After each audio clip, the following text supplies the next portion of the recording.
எம்பெருமானுக்கு அடிமை செய்வதால் பிறவிப்பிணி தொலையும் என்பதை தெளிவாக உணர்த்துகிறார் ஆழ்வார். புரிஞ்சுக்கிட்டேன் சாமி, தெளிவா புரிஞ்சுக்கிட்டேன். அதே நேரத்துல நீங்க இந்த பாசுரத்தை சொல்ல சொல்ல திருமலைக்கே போய் அந்த வெங்கடேச பெருமாளை தரிசனம் பண்ணிட்டு வரணும் போல இருக்கு சாமி. ஏன் சாமி, உங்களுக்கு அங்க போகணும் தோணலையா? தோன்றியது. அப்படி ஒரு முறை திருமலைக்கு சென்று ஆலவட்ட கைங்கரியமும் செய்ய தலைப்பட்டேன். ஆனால் என்ன சாமி? திருவேங்கடவன் அந்த அரங்கனைப் போலவே இந்த திருமலை ஏற்கனவே சோலைகளாலும் அருவிகளாலும் குளிர்ந்திருக்கிறது. எனவே தனக்கு ஆலவட்டம் சுழற்ற தேவையில்லை என்றும், தான் அக்னியிலிருந்து வரதனாக வெளிவந்ததால் அந்த அத்திகிரி அருளாளனுக்கே ஆலவட்டம் சுழற்றுவதுதான் பொருத்தம் என்றார். நன்றாக சொன்னீர்கள் நம்பிகளே. என்ன ஒரு அற்புதமான விளக்கம். சாரதி சாமி, இதை நீ தயார் செய்து வை. அடியேன் வந்து விடுகிறேன். சரிங்க சாமி.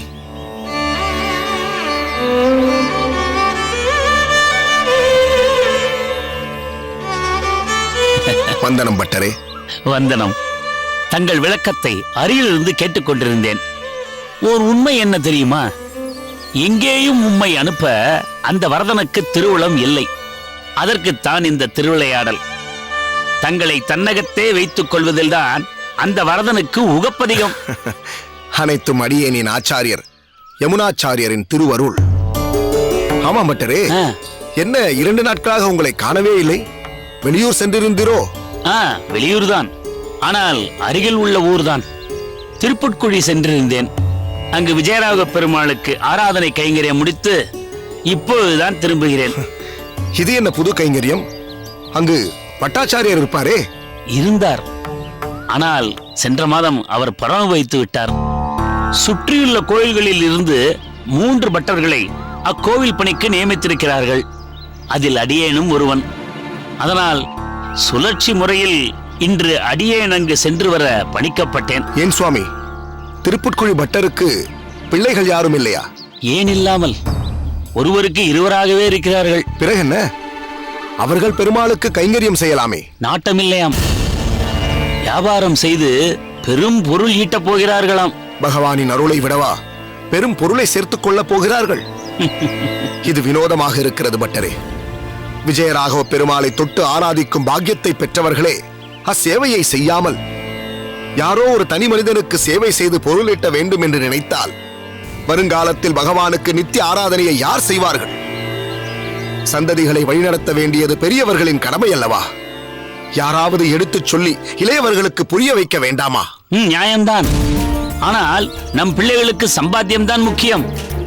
அதுதான் அவர்களை காக்கும் என்று பல பெரியவர்களே உறுதியாக நம்புகிறார்களே. இது நிச்சயம் துர்பாகியமான நிலை. பகவானுக்கு சேவை செய்யவில்லை என்றால் பிறகு உயர்ந்த குலத்தில் பிறந்து என்ன பயன்? கடமையை செய்யாதவன் கடை தேறுவது எப்படி? தகுதி இருந்தும் மற்ற குலத்தில் பிறந்தவர்களுக்கும் உரிமை இல்லை. இவர்களின் சந்ததிகளும் செய்ய மாட்டார்கள். கேட்கவே வேதனையாக இருக்கிறது பட்டரே. பகவத் ஆராதனை, அதுவும் கோயிலில். எவ்வளவு பெரிய பாக்கியம்! இதை போய் கைவிடுவார் உண்டோ? என்னவோ போங்கள் நம்பிகளே. இப்போதே இப்படி இருக்கிறதே, இன்னும் களி முற்ற முற்ற என்னவெல்லாம் ஆகப் போகிறதோ. முடிந்தவரை அடியேன் திருப்புட்குழிக்கு சென்று வருவேன். இன்னொருவரை அங்கு நியமிக்கும் வரை. உம்மை காஞ்சியமதி வரதன், திருப்புட்குழி விஜயராகவ பெருமாள் என 2 பெருமான்களும் விரும்புகிறார்கள். தங்களிடம் ஒரு முக்கியமான விஷயத்தை கூற மறந்துவிட்டேன். தற்புகழ்ச்சி திலகம் யாதவ பிரகாசரை பார்த்தேன். ஓ, அப்படியா? அடியேனை பற்றி ஏதேனும் வினவினாரோ? வினவுவதா? சந்தித்த நேரம் முழுவதும் தங்களை பற்றிய புராணம்தான். பேசும்போது நொடிக்கொரு தரம் நம் திருக்கட்சி என்கிறார். என்ன வசியம் போட்டீர்? ஒரு வசியமும் இல்லை பட்டரே. நம் ராமானுஜனை அவரின் பாடசாலையில் சேர்த்துக் கொள்ள பிரார்த்தித்தேன். அதற்கு அவரும் ஒத்துக்கொண்டார். அடியேனின் விண்ணப்பத்தை அவர் ஏற்றதால் அதை மனதில் வைத்து இனி தன் கோரிக்கைகளை எல்லாம் இந்த திருக்கட்சி நம்பி செய்வார் என்று முடிவெடுத்திருக்கிறார். இருந்துவிட்டு போகட்டும். ராமானுஜனுக்காக யாதவ பிரகாசரின் நியாயமான கோரிக்கைகளை அடியே நிறைவேற்றித்தான் ஆக வேண்டும். மேலும் அவர் ஒரு துறவி. அந்த நிலைக்காகவாவது அடியேன் மரியாதையும் அனுசரணையும் செய்துதானே ஆக வேண்டும். பெரிதாக ஒன்றும் அவர் கேட்கப் போவதில்லை. அப்படியும் ஏதாவது கேட்டால் செய்துவிட்டு போகிறேன். ராமானுஜன் நல்ல முறையில் அங்கு சேர்ந்து வேதாந்தத்தை பயில வேண்டும். அதுதான் அடியேனுக்கு மிகவும் முக்கியம். சரி நம்பிகளே, அடியேன் சென்று ஆராதனைக்கு வேண்டியவற்றை தயார் செய்கிறேன்.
சுவாமி, ஏன் இங்கு வந்து நின்று கொண்டிருக்கிறீர்கள்? அதுவும் பனியில், இந்த குளிரில்? நான் நகம் முழுவதும் உங்களை தேடிக் கொண்டிருந்தேன். நேரமாகிவிட்டது, வந்து உறங்குங்கள். தஞ்சா, இதுதான் உன் அம்மா உனக்கு வாங்கிக் கொடுத்த புடவையா? ஆமாம். நன்றாக இருக்கிறது. என் அம்மாவும் இதையே தான் சொன்னார். இந்த புடவை எனக்கு மிகவும் நன்றாக இருக்கிறது என்று. உன்னை உன் அம்மா புகழ்ந்தது நல்ல விஷயம்தான். ஆனால் கோவிந்தனை கடிந்து கொண்டது தவறு.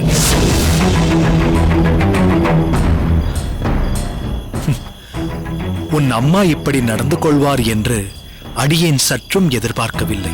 அது என் அம்மா ஆசையாக உங்களுக்காக வாங்கிய வேஷ்டி.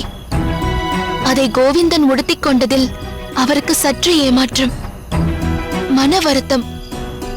ஒருவேளை கோவிந்தன் என் அம்மா கண்ணில் படாமல் இருந்திருந்தால் இந்த குழப்பமே நேர்ந்திருக்காது. குழப்பம் கண்ணில் இல்லை, மனதில். நான் என்னுடையது என்ற பொய்யான அகங்காரத்தால் தான் நம்முடையதை வேறொருவர் பகிர்ந்து கொள்ளும் பொழுது நமக்குள் கோபம் உருவெடுக்கிறது.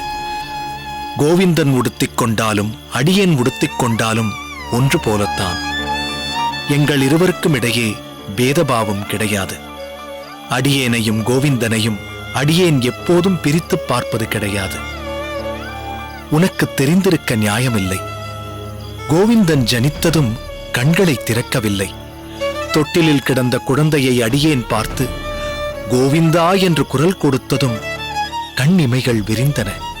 அடியேன் முகமும் மலர்ந்தன. அன்று முதல் இன்று வரை இணை பிரியாதவர்களாக நாங்கள் இருக்கிறோம்.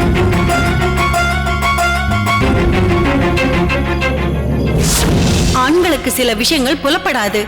எப்பொழுதும் கணவனை நம் கடிவாளத்தில் வைத்துக் கொள்ள வேண்டும். அது போக போக நீயே தெரிந்து கொள்வாய்.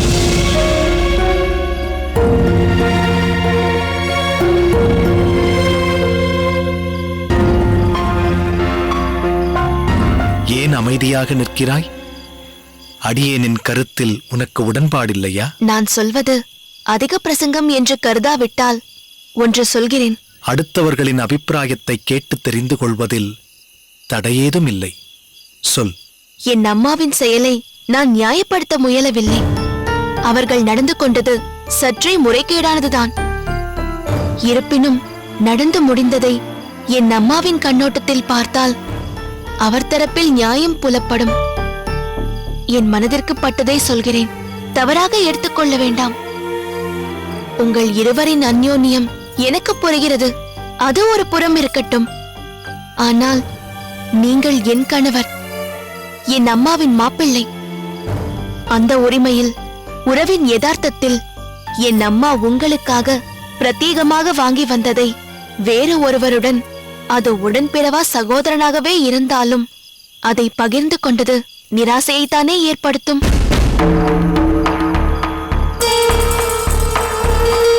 இதுவே உங்கள் அம்மா அப்பா வாங்கி கொடுத்திருந்தால் அதை நீங்கள் யாருடன் வேண்டுமானாலும் பகிர்ந்து கொள்ளலாம். யாருக்கும் எந்த மன வருத்தமும் ஏற்படாது. அப்படியென்றால் அடியேனின் அம்மா அப்பா வேறு, உன்னுடைய அம்மா அப்பா வேறு என்று சொல்கிறாயா? நான் அப்படி சொல்லவில்லை. உறவுகளை பொறுத்து அவர்களின் கண்ணோட்டமும் மாறும் என்பதைதான் சொல்ல வருகிறேன். முன்பு போல் இல்லாமல் இனி தங்கள் கண்ணோட்டம் சற்றே மாற வேண்டும் என்பதே என்னவா? மொத்தத்தில் உன் அம்மா செய்ததுதான் சரி என்று நீ கருதுகிறாய். அவர் செய்தது தவறில்லை என்று எண்ணுகிறேன். இது எனது எண்ணமே இன்றி கருத்தல்ல. எண்ணம்தான் கருத்து, கருத்துதான் எண்ணமாக பிரதிபலிக்கிறது. நீ ஒன்றை நன்றாக புரிந்து கொள்ள வேண்டும். ஒருவருக்கு ஒரு பொருளை பரிசாகவோ தானமாகவோ கொடுத்த பிறகு அதை அவர் விருப்பப்படி வைத்துக் கொள்ளலாம். கொடுத்தவரின் விருப்பப்படிதான் வைத்துக் கொள்ள வேண்டும் என்று நினைத்தால் அது பரிசாகவும் ஆகாது, தானமாகவும் இருக்காது. எப்பொழுது அதை அடியேன் கோவிந்தனுக்கு கொடுத்தது தவறு என்று நீயும் உன் அம்மாவும் நினைத்து விட்டீர்களோ, இனி அந்த பொருள் அடியேனிடம் இருப்பதில் எந்த பொருளும் இல்லை. அதற்காக இது அடியேனுக்கு வேண்டாம் என்று சொல்லி உன் அம்மாவின் மனதை புண்படுத்த மாட்டேன். அதை பயன்படுத்தாமல் அப்படியே வைத்து விடுவேன். நீங்கள் இப்படித்தான் இருக்க வேண்டும் என்ற அடியேனின் கருத்தை யார் மீதும் அடியேன் திணிப்பது கிடையாது. அதே போல யாருடைய எண்ணத்திற்காகவும் அடியேனின் அபிப்பிராயத்தை மாற்றிக்கொள்வதும் கிடையாது. அவரவர் நிலையில் நிலைத்து நிற்போம். அதுதான் நமக்கு நல்லது. இல்லை, நான் சொல்ல வருவது... வேண்டாம் தஞ்சா, இனி அந்த விஷயத்தை பற்றி நாம் பேச வேண்டாம்.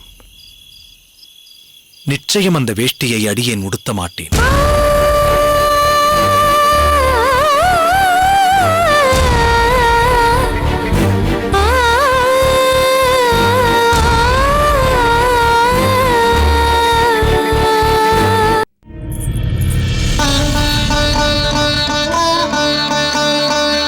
மனமொத்த தம்பதிகளாய் பகவத் சேவையில் ஈடுபட்டு வாழ்வீர்களாக. எழுந்திருங்கள்.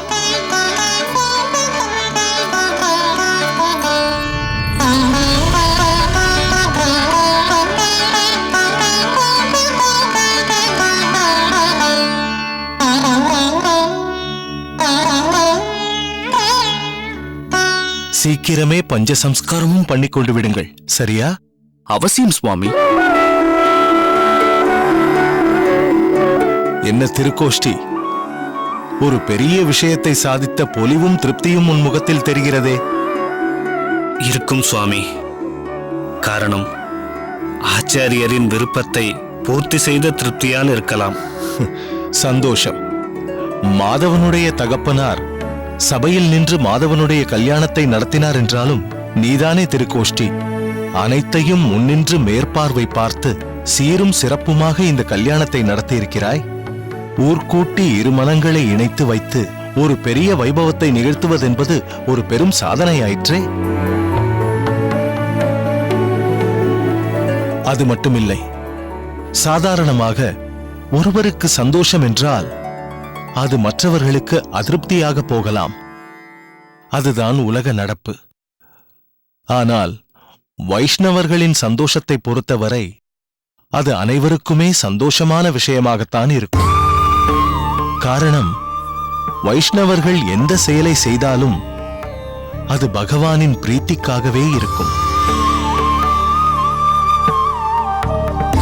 மாதவா, சுவாமி, அடியேன்.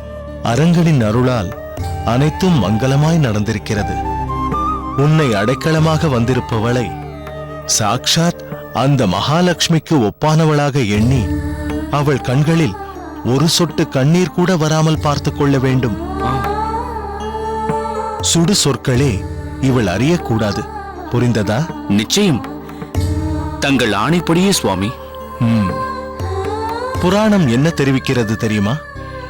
எங்கு தம்பதிகள் ஒற்றுமையாக பரஸ்பரம் அன்போடும் தர்மத்தோடும் இருக்கிறார்களோ, எவ்வகத்தில் நித்தியம் சாணம் தெளித்து கோலமிட்டு மாவிலை தோரணமிட்டு நெய் விளக்கு ஏற்றப்படுகிறதோ, எந்த அகத்தில் தானியங்கள் தரையில் இறைக்கப்படாமலும் பாத்திரங்கள் பரப்பப்படாமலும் சண்டை சச்சரவுகள் இல்லாமலும் இருக்கிறதோ, அந்த அகத்தில் நான் நித்தியமாக வாசம் செய்கிறேன் என்கிறாள் மகாலட்சுமி தாயார். எனவே நீங்கள் இருப்பது உங்கள் அகம் என்று நினைக்காமல் பகவானின் கோயில் என்றே நினைக்க வேண்டும். அப்போதுதான் ஒழுக்கமும் ஒழுங்கும் பக்தியும் அவ்விடத்தில் நிறைந்திருக்கும். புதுப்பெண்ணே, நீயும் இதை காதில் வாங்கிக் கொண்டாயா? வாங்கிக் கொண்டேன் சுவாமி. மாதவா, உன் முன்ஜென்ம சுக்ருதம் உனக்கு திருக்கோஷ்டி நம்பிகள் அத்திம்பேராய் வாய்த்தது. அவரை உன் வாழ்க்கைக்கு முன்னுதாரணமாக கொண்டு பகவத் சேவையும் தர்ம வழியில் லௌகீக சேவையும் செய்து சம்பிரதாயத்தை பேணி காக்க வேண்டும். நல்வேளையில் ஓர் சிறந்த ஸ்ரீ வைஷ்ணவ குடும்பத்தில் பிறந்து வைஷ்ணவ பெருமக்களின் முன்னிலையில் இவளை கரம் பற்றியிருக்கிறாய்.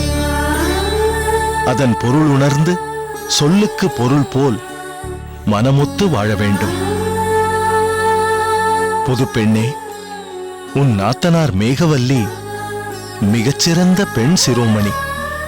அவளிடமிருந்து பொறுமையையும் மற்றும் பல இல்லற தர்மங்களையும் கற்று பேரோடும் புகழோடும் திகழ வேண்டும்.